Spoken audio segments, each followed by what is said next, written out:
การให้พบนี้หลายเป็นเมืองที่ทำล่านะคนซึ่งเริ่มต้นด้วยก้อนดุริยางค์จากน้องน้อยเยาวชนธันวาจำนวน18น้องขบวนกองดุริยางค์ของน้องน้อยเยาวชนเป็นขบวนชนิดที่ออกมาก่อนหมู่ในกองขบวนแทนของมวลชนในพิธีเปิดงานกับบุญตานครั้งที่19ประจำปี2026 Ladies and gentlemen, music represents the first parade. Welcome to Public Parades opening Elephant Festival.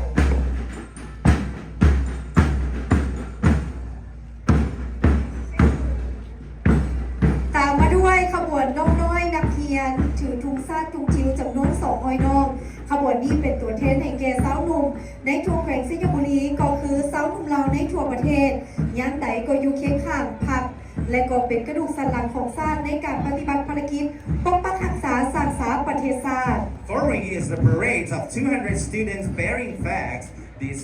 parade showcases the youth from Siam Province representing the youth of the nation. Lao youths are always work alongside Lao in developing the protecting the country.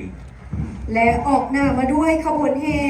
เมนป้ายงานมหกรรมบุญสร้างประจำปี2026ครั้งที่19ของแขวงสยบุรีพร้อมด้วยโลโก้สร้างและโลโก้การท่องเที่ยวสำหรับการจัดงานมหกรรมบุญสร้างของแขวงสยบุรีครั้งที่19ซึ่งเป็นงานมหกรรมบุญสร้างของทางเป็นงานระดับชาติที่ถูกจัดขึ้นในปฏิทินการท่องเที่ยวของสปป.ลาวนอกนั้นยังมีบุญกองเขาใหญ่ของเมืองเพียงก็ถึงยกระดับให้เป็นงานท่องเที่ยวระดับแขวงคนลาวเฮามักจะจัดพิธีบ่าสีสุขวัญในโอกาสเลิกงามยามดีต่างๆเช่นปีใหม่ลาวขึ้นเงินใหม่ตอนรับแขกบ้านแขกเมืองหรือภายหลังสำเร็จฤดูกาลผลิตและอื่นๆซึ่งพักขวัญหรือขันมักเบ้งโดยส่วนใหญ่เป็นเฮ็ดด้วยใบตองกล้วยและตกแต่งด้วยดอกไม้นาสนิทโดยเฉพาะเป็นดอกดาวเรืองที่มีความสวยงามAnd now we have the five tray of five offerings parade, which is made for elephants. In general, a lot of people believe that the Pasi ceremony is to support and make wishes with each other. Lao set up the Pasi ceremonies on special occasions, particularly on Lao New Year, housewarming and so on. ต่อจากขบวนพักขวัญสร้างเมนเป็นขบวนตักหน้า8เผ่าของแขวงซึ่งมีจำนวน200คนแขวงสยบุรีประกอบด้วย8เผ่าที่ดำรงชีวิตอยู่ร่วมกันด้วยความสามัคคีปองดองคือเผ่าลาวเผ่าคึมโมกเผ่ามงเผ่าไพรเผ่าอิวเมียนเผ่าลื้อเผ่ายวนและเผ่าไทยดำซึ่งแต่ละเผ่ามีวิธีการดำรงชีวิตที่เป็นเอกลักษณ์การนุ่งถือวัฒนธรรมภาษาปากเว้าที่แตกต่างกันซึ่งอยู่ร่วมกันด้วยความสงบสุขและความสามัคคีปองดองพร้อมกันปกป้องรักษาและสร้างสรรค์พัฒนาแขวงสยบุรีให้ก้าวขึ้นอย่างบ่หยุดยั้งซึ่งในนี้ได้มีการจับป้ายคำขวัญเชิญชวนพลเมืองลาวผู้ที่มีอายุ18ปีขึ้นไปจงไปใช้สิทธิ์เลือกตั้งสมาชิกสภาแห่งชาติครั้งที่10และสมาชิกสภาประชาชนแขวงครั้งที่5ในวันที่22กุมภาพันธ์2026ให้เป็นไปตามคาดหมายประกอบทั้งหมดนี้28บ้านพบเขารวมทั้งมีแหล่งท่องเที่ยวธรรมชาติและวัฒนธรรมที่น่าสนใจเช่นถ้ำน้ำถ้ำซากน้อยถ้ำน้ำเหลียวภูผาแดงวัดว่าอ่างหามพระนัทพวกวิถีชีวิตของชนเผ่าต่างๆพิเศษเมืองคอกได้ก่อสร้างภาพพุทธรัตนมีเมืองคอกเป็นปางสมาธิอยู่เทิงภูผาบอกซึ่งมีขนาดหนาตะพง8 เมตรยกสูง17 เมตรปัจจุบันได้ก่อสร้างในจัดพิธีสมโภชสำเร็จแล้วซึ่งจะกลายเป็นมิ่งขวัญของเมืองคอก Welcome to parades from 11 district of Siam Province. The first parade is from Kok district. Kok district is in the northwestern of Siam Province, which has far distance from this municipality by 250 kilometers. Kok district has several cultures, natural tourist attractions with a wonderful history and attractive places. และตามติดมาด้วยขบวนของเมืองเสียงทองเมืองเสียงทองเป็นเมืองหนึ่งที่ตั้งอยู่ใน4เมืองเหนือของแขวงสยบุรีห่างจากเทศบาลแขวง190 กิโลเมตรทิศเหนือติดกับเมืองปากแดงแขวงอุดมไซและเมืองปากคานแขวงโพแก้วทิศใต้ติดกับอำเภ ภอทองสร้างและอำเภอสองแควจังหวัดน่านราชสัญจักรไทยประกอบนี้43บ้านครบเผ่าอาศัยอยู่รวมกันซึ่งเป็นเมืองที่มีความหลากหลายทางด้านวัฒนธรรมธรรมชาติและป่าไม้ถ้ำและโฮมอยทางด้านประวัติศาสตร์อันเก่าแก่ที่น่าเที่ยวชมซึ่งประกอบนี้สถานที่ท่องเที่ยวทางด้านวัฒนธรรม3แห่งทางด้านธรรมชาติ9แห่งและทางด้านประวัติศาสตร์2แห่งที่ได้ให้การบริการแก่นักท่องเที่ยวทั้งภายในและต่างประเทศให้มาเที่ยวชมดังคำขวัญชีวาเสียงคอนผืนนาพ่วงอุดมงามธรรมชาติองค์อาจพระธาตุเสียงลมแอวสมบัติพระธรรมเก่าทำเก่าอุตุ้มคำซุปสำราญเสียงซอจ้อยหยวน The second parade is from Siang Hon District. Siang Hon District is in the northern หากพี่น้องมาแอวจะชวนกินตำไว้ผมอุ้มเมียงซุ้มดงคงติดใจบ่หน่อยดงหลวงมอนดอยมีสวนยางพาราได้แล้วขอให้สมหมากมงอิ่มบุญอิ่มใจพี่มาแอวมาใจเมืองเสียงฮอนหอดลาง และสำหรับขบวนต่อมานั่นก็คือขบวนเอของเมืองเงินทั้งขนของเมืองเงินแพน้ำไหลลาวลายลือเมืองลือพระธาตุหมัดทิวทัศน์ด้านสากลมนต์เสน่ห์วัฒนธรรมขับลำส้มเผาเซินทานเจ้าเวสงเมืองเงินตั้งอยู่เขตเมืองเหนือของแขวงสยบุรีห่างจากเทศบาลแขวงประมาณ139กิโลเมตรประกอบมีสัก2บ้านหาเผ่าคือเผ่าละลุงเผ่าไม้บักไม้ไทยมาอย่างพลาและพัฒนาบริการทั้งผ่านเพื่อเสื่อมยงเสื่อมจอดตามทิศสีเขียวยืนยง This parade is from Ngan District. Ngan District is in the northwestern of Siberia Province, being 130 kilometers from this municipality, consisting of 22 villages. The population is more than 20,000 people. Ngan District is a pressing route which has international immigration border checkpoint to serve foreigners, and there are also lots of places to visit in Ngan District. ซึ่งตามมาด้วยทางขบวนเฮของเมืองหงสาเมืองหงสาตั้งอยู่ทางทิศเหนือของแขวงสยบุรีห่างจากเทศบาลแขวงประมาณ86กิโลเมตรประกอบด้วย32บ้าน8เผ่าเกือบทั่วเมืองเป็นบ้านวัฒนธรรมและยุติการทางปลาเฮ็ดไทยแบบหนึ่งห้อยส่วนห้อยพิเศษเมืองหงสาเป็นเมืองที่มีการไฟฟ้าพัฒนาหัตถกรรมตามแผนเพไฟสายทางท่องเที่ยวมีสื่อเสียงผักเทียมหอมหัวงามผักเทียมหอมหัวงามข้าวหลามแซ่บ And the next parade is from Hongsa District. Hongsa District is in the northern part of Siberia Province, which is 86 kilometers far from this municipality. It is a town with a fertile landscape featuring lignite coal. This nature resource powers the local terminal power plant with potential for tourism. แก้วมีใสหวานใจทั่วหน้าสีบุญนางเพียงค่าห่วงแห่งแข่งขันทาสวงบานโหนจันทาสวงบานโหนจันเงาเมืองนาแข่งขันนาวา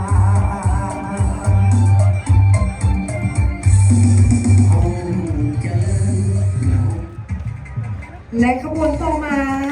แมนขบวนจากเมืองไซสถานเมืองไซสถานได้รับการสั่งตั้งขึ้นในวันที่21ธันวาคม2009เมืองไซสถานตั้งอยู่ห่างจากเทศบาลแขวงไปทางทิศตะวันตก64กิโลเมตรเป็นผู้สูงขวบเขา96ส่วนห้อยประกอบมี21บ้านเผ่าไพรขวบเขา 96.2 ส่วนห้อยอาชีพของประชาชนนอนทรงบิวภูเขาทะเลหมอกต้นสายใหญ่ 1,000 ปีน้ำตกตาดน้ำปวดน้ำแนบน้ำสาง และวัฒนธรรมที่เป็นเอกลักษณ์ของเผ่าไปก็คือการเสื้อถือฮิตของประเพณีที่เป็นเอกลักษณ์ของเผ่าเซนเพื่อนยาวเพื่อนเสาเดี่ยวขับสลอกและต่อยเกิงขับขวนเมืองไซสถานแดนแห่งภูเขาทะเลหมอกยอดสาดอกแขมเพื่อกของบ่งบอกวัฒนธรรมเผ่าไพรบุญปังใหญ่ดอกแดงแหล่งท่องเที่ยวเพื่อนยาวตัดน้ำปวดต้นสายใหญ่ 1,000 ปี The following parade is Saisaman District. Saisaman District is one of 11 districts of Siam Reap Province that is located far from this municipality for 65 kilometers. Mountains cover around 96%. The district has potential of agriculture production and industrial crops such as tea, ginger, and cocoa, and large rearing facilities for promotion of the nature, conservation, tourism, preserving agriculture, such waterfalls and long traditional houses. และตามมาด้วยขบวนของเมืองเพียงขบวนเมืองเพียงอู่เข้าอู่ป่าทงนากวงพวกเขาใหญ่ป่าไม้ดกหนาไม้แต่คาพันปีวัฒนธรรมหลายสีสันประชาชนดุมันเมืองเพียงในระยะห่างจากเทศบาลเมืองประมาณ51 กิโลเมตรประกอบด้วย51บ้าน8เผ่าที่ดำรงชีวิตร่วมกัน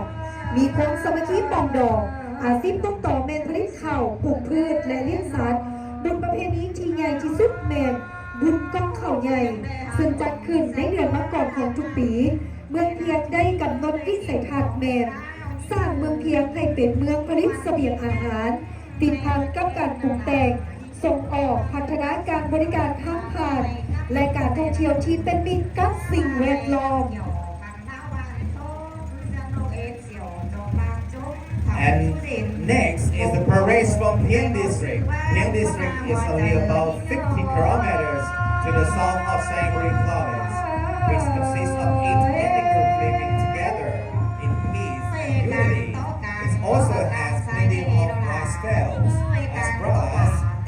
many more interesting places to visit. There is Unkong Haonyai Festival, celebrated during the middle of January every year. เป็นกว่าลักเดียวสองเดียวกันแต่เดียวยังน้อยที่มุดช่วยเก็บของเราเตยยิ่งโอ้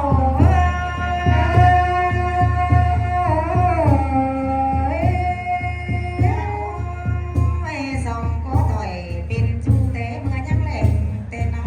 จูเตเด็กยิ่งน้อยนอจูเตเหลื่อยแต่นาจูข่าวเสื้อเต้น้อย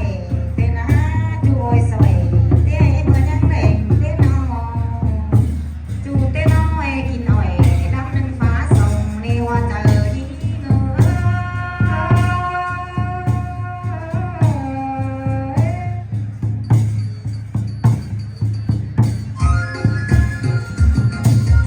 ตามมาด้วยขบวนเพลงของเมืองปากหลายขบวนเมืองปากหลายดินแดนแห่งภูเขาชินลำเนาไม่สับป่าออกพรรษาแข่งเรือยาวชาวเมืองมีน้ำใจเอื้ออารีเดือน4เพลงบุญพระเวทเทศกาลผีโคนใหญ่เดือน6เพลงบุญบ้างไฟส่งท้ายคุกหอไซเมืองเก่าสร้างน้ำตกฟังต้นตัดนาขยางทางเมืองป่าสมเทียวธรรมน้ำพุทธธรรมศาสตร์ปากหลายเป็นเมืองที่ห่างจากเทศบาลแขวงไปทางทิศใต้ประมาณ150 กิโลเมตรประกอบด้วย69บ้านและหาดเผ่าเมืองปากหลายเป็นเมืองที่ห่างจากเทศบาลไปทางทิศใต้และก็เป็นเมืองที่ผลิตเกษตรกรรมเป็นสินค้าติดพันกับเทศกรรมปรุงแต่งที่ทันสมัยการบริการทางทางการท่องเที่ยวและเมืองสีเขียวสะอาดน้ำตาพร้อมทั้งเป็นแผนยุทธศาสตร์พัฒนาการท่องเที่ยวตาม1โครงการไทยกิจกรรมเสร็จการท่องเที่ยวตามลำแม่น้ำโขงแบบวงแหวนเที่ยวชมพบงดงามตามธรรมชาติแม่น้ำโขงประวัติศาสตร์และวัฒนธรรมเส้นเที่ยวชมป่าไม้สักใหญ่น้ำตกตาดทำหลายกว่า10 แห่งเที่ยวชมวัดพระอารามและก็พร้อมด้วยหอไซบนพระเค้มของเจ้าชีวิตเหลาเพื่อนเก่าและเที่ยวชมเทศกาลบุญพระเวทแห่ดีตะปนใหญ่ในเดือน4เพลงบุญบั้งไฟในเดือน6เพลงและบุญเงินยาวในเดือน11เพลงอีกด้วย Following with the parade of Pak Lai District. Pak Lai District is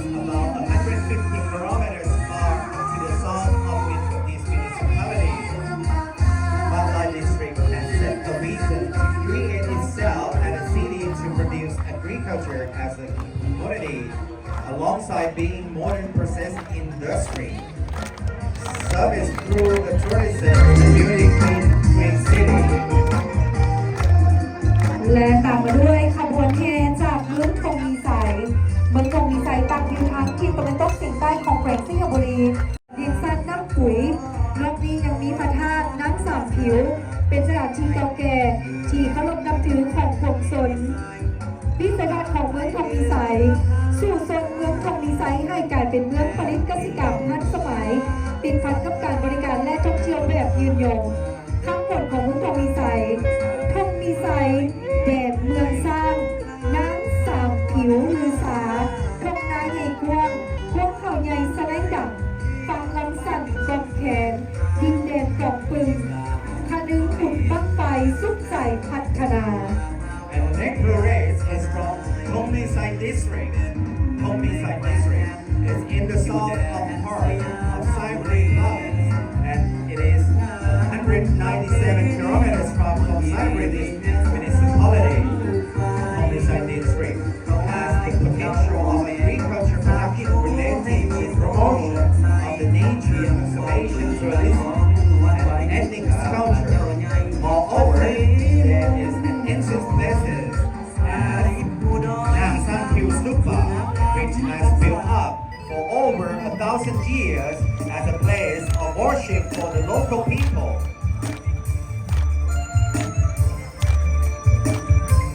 และตามมาด้วยขบวนแห่ของเมืองแก่นเท่าขบวนเมืองแก่นเท่า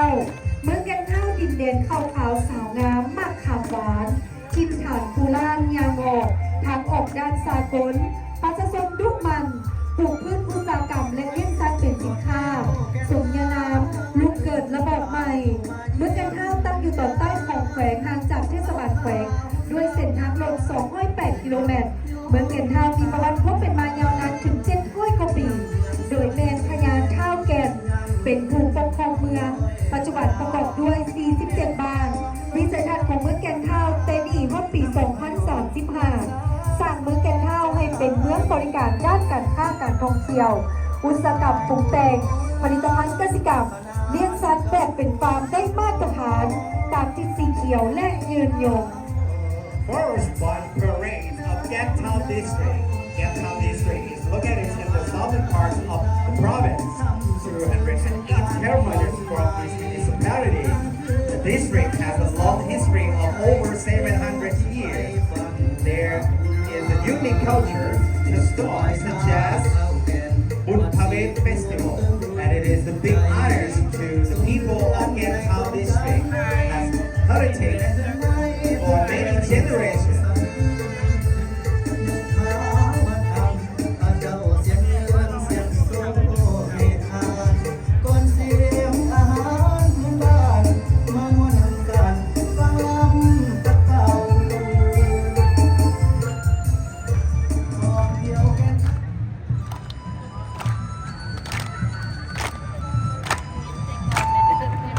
และตามด้วยขบวนแห่ของเมืองปอแตนเมืองปอแตนเป็นเมืองที่อยู่ใต้สุดของแขวงสิงห์บุรีห่างจากเทศบาลแขวงประมาณ250 กิโลเมตรมีชายแดนทิศเหนือและทิศตะวันออกติดกับเมืองแก่นเท่าทิศใต้และทิศตะวันตกติดกับ3จังหวัด7อำเภอของราชอาณาจักรไทยมีความยาว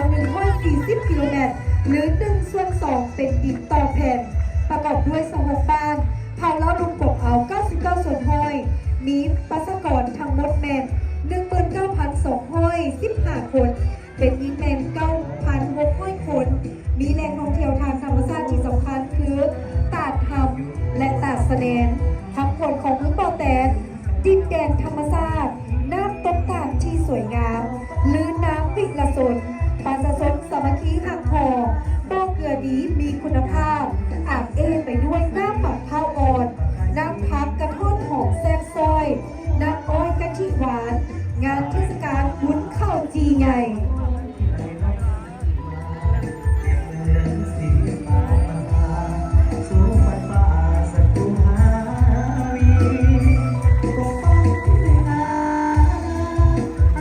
The next parade is from Botan District.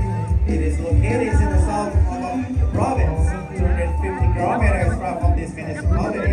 It is beautiful waterfall including Snake Waterfall, marking the district's sustainable natural conservation tourism. There are really unique cultures and traditions of all tribes.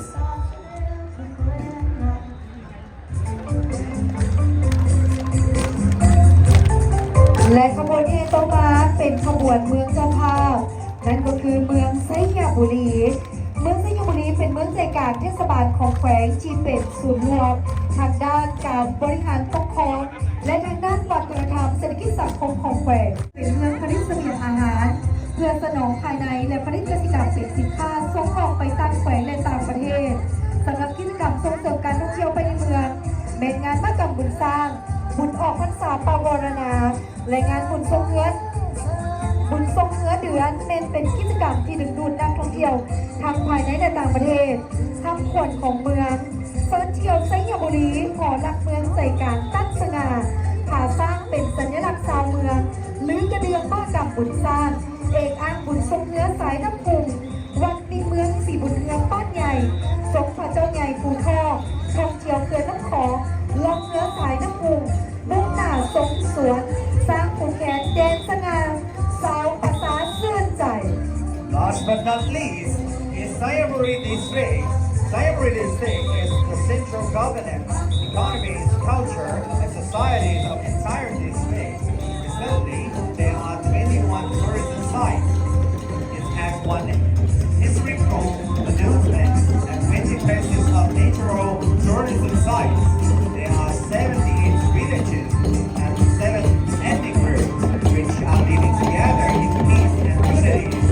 The important events promote tourism art, the Buddhist Next Festival, Old Christian Festival, which are held monthly, and Elephant Festival is the biggest event in the international without no representation.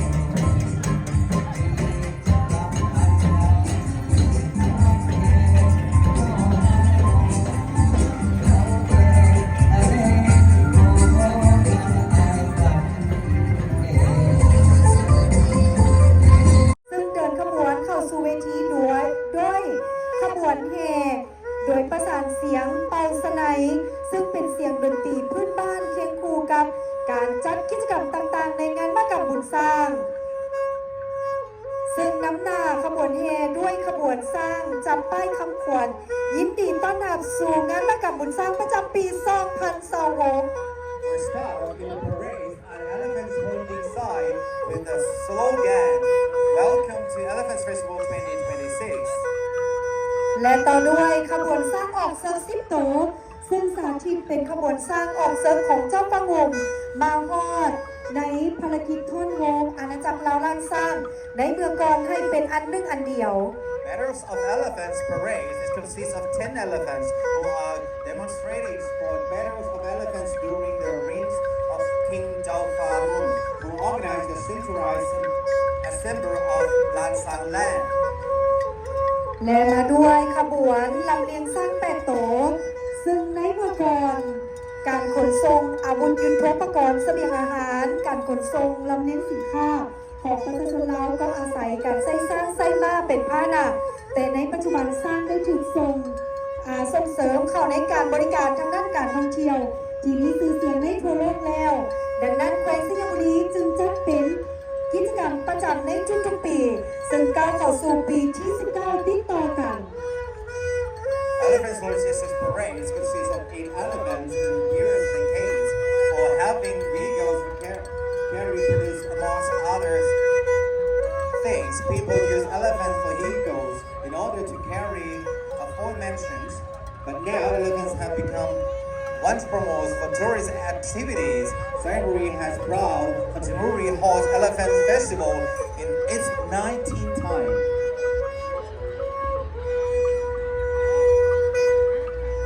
และตามมาด้วยขบวนสุดท้ายเป็นขบวนสร้างคำฮู้รวมมีจำนวน 12 โต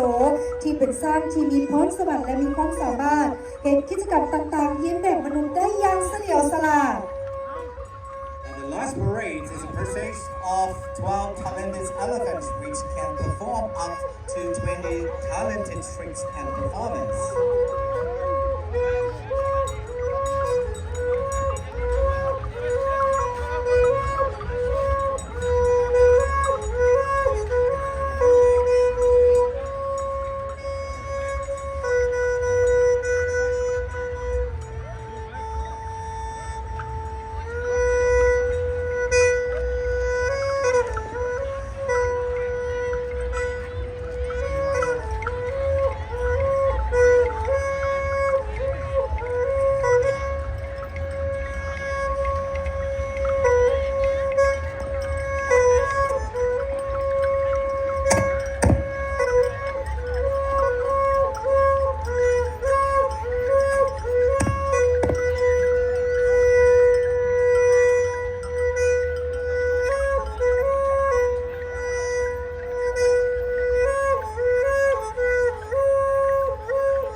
และขอเสียงตบมือดังๆให้กับขบวนเฮซาง A big round of applause for the Elephant Parade. และอันดับต่อไปจากการเกี่ยวข้อง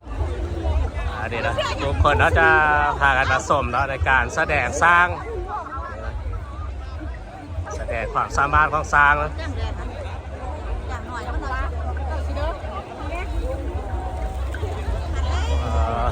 ไล่นะคนขึ้นเลยในไม่ได้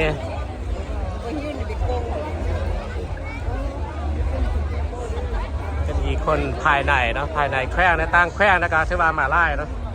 บ้านพักโรงแรมนี่ถือว่าเต็มเลยเลย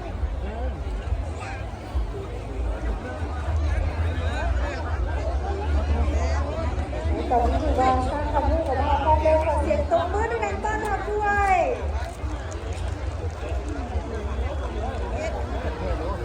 ได้เศร้านะ